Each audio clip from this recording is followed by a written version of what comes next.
Hi, I'm Brendan Clark, and I've been competing in rodeo for 27 years, 11 of those as a rider in the Professional Bull Riders. But I'm here to talk to you about a new competition in the National High School Rodeo Association, Reined Cow Horse. It's an event that I actively compete in today that combines the skill of timed events and the adrenaline rush of rough stock. It's a heritage event that is showcased in a lot of the rodeos on the Western United States. In the competitive Reined Cow Horse arena, the finesse of modern horsemanship blends seamlessly with time-tested training methods. The horses of today trace their performance roots to the meticulous, centuries-old process used by the California vaquero to create his most valuable working partner. A horse that could be controlled by a whisper light touch of the reins, yet still possess the speed and grit to master the rankest cattle. The culture of the vaquero springs from the early Spanish and Mexican horsemen of California who managed range-bred livestock on the vast California ranches during the 18th and 19th centuries. A trusted cow horse was a necessity, not an option, and over time, the vaquero developed a training system still revered for its elegance and precision. The National Reined Cow Horse Association was formed in 1949 with the goal of preserving and educating the public about the rich history of this traditional horsemanship. The NRCHA is responsible for promoting the sport and ensuring the standards of competition. Now you, as a member of the National High School Rodeo Association, are part of a time-honored tradition, and we welcome you. This video is designed to give you an overview of the National Reined Cow Horse Association competition that is now included in the National High School Rodeo Association events.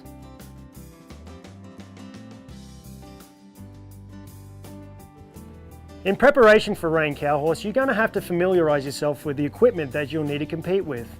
With me is legendary Todd Crawford, $2 million rider in the NRCHA and the president of the association. Todd, tell us about some of the equipment we'll need to use.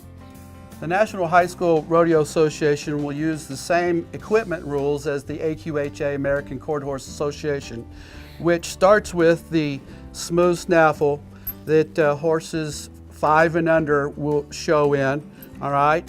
Also, the hackamore, which young horses will show in 5 and under. The 5 and under horses could also show in a bridle if necessary. The first bridle we have is a kind of a little straight shank bridle with a port. It's got a chain curb strap and split reins, okay? That's the first one. Then again to the more traditional Reined Cow Horse equipment. This is a little spade. This bridle's got a leather curb strap, as well as this bridle and the Rommel reins, okay, which again are more traditional pieces of equipment for the Reined Cow Horse Association. Brendan's got a correctional bridle, which again would be legal for high school rodeo. It's also got a chain curb strap. This bridle, as you can see, has got the rope reins, which will not be legal for high school rodeo. So you're going to have to show in either split reins or Rommel reins. And this is a gag bit, which again will not be legal for Reined Cow Horse. A pair of shaps will be optional so that you can, if you have shaps, you're more than welcome to show with them, or you don't need them. To familiarise yourself more with the rules, judging or scoring in the cow horse, go to nrcha.com.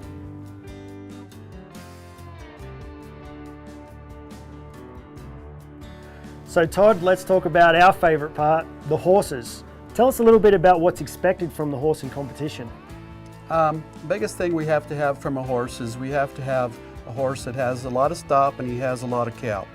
I think that any good rope horse or barrel horse could make a really good cow horse, and it will not only be good for them to compete in this event, but that will also make them better in their own roping and barrel and the other events that they're doing.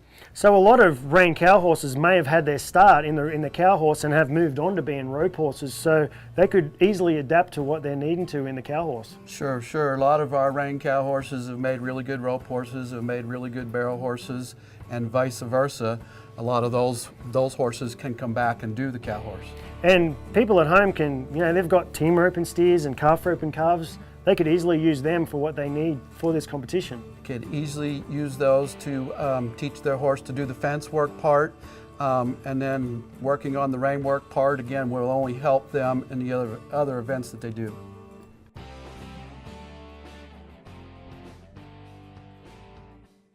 So Todd, in the NRCHA, we have to remember a lot of patterns. However, in the National High School Rodeo Association cow horse, there's only one for them to memorize. Is that correct? That's correct, Brendan. We have one pattern. We've kind of broke it down and simplified it. Unlike our patterns that are complicated, this pattern is going to be real easy for them to remember and for them to execute.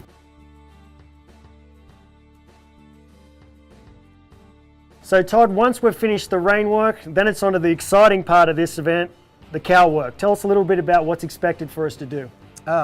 Yeah, Brendan, again, the cow work is the rough stock part of the event, and when they let the cow in the arena after the rein work, the rider will hold it on the back fence where it comes in. He'll box it, what we call boxing.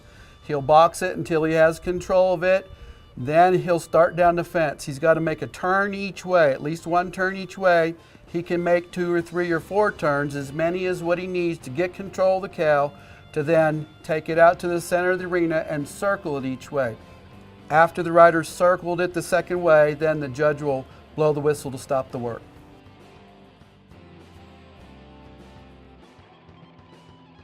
So Todd, can you show us, once it's all put together, what it's supposed to look like? Yeah, Brendan. We brought along Lisa Jordan, president of our Rein Cow Horse Youth Association, and she's going to demonstrate both the reining pattern and the cow work pattern. The purpose of doing the rein work is for the rider to demonstrate his ability to control the horse through a series of maneuvers, circles, lead changes, stops and spins that are going to correlate with what is eventually going to be done in the second phase of the pattern, the cow work. So the rider has to be able to control his horse in the rein work so that he can safely control his horse throughout the cow work. Okay, we have Lisa Jordan again coming in here to perform the pattern for you. She's going to start off coming in the gate and loping on the left lead for a left circle. So the judge at this point is looking for the rider to come through the center of the arena and make a nice controlled circle. The horse is going to be willingly guided, showing no resistance anywhere. Speed is not really important. A horse could go faster or slower, but the main thing is that the horse is quiet and responsive. And here, and again in the center of the arena, we're going to make a lead change and lope a right circle. And again, our horse is at a nice pace. He is again willingly guided and relaxed. Come through this circle, and we're going to change leads again in the center of the arena. And there's the lead change. Now we're going to lope around to the end, run down, and make our first stop. So here, the judge is looking for a horse to run straight and stop straight. He's got to run to the far end all the way and stop as strong as what he can. Next is a turn and a half to the left. So that should be executed fairly quickly and responsively. Again, now we're going to run straight down the arena to the other end and stop.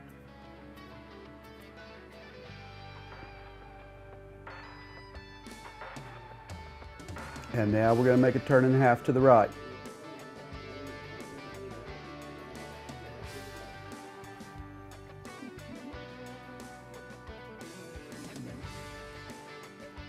And then our last stop will be past the center, where we'll back at least 10 feet or back up to the center marker.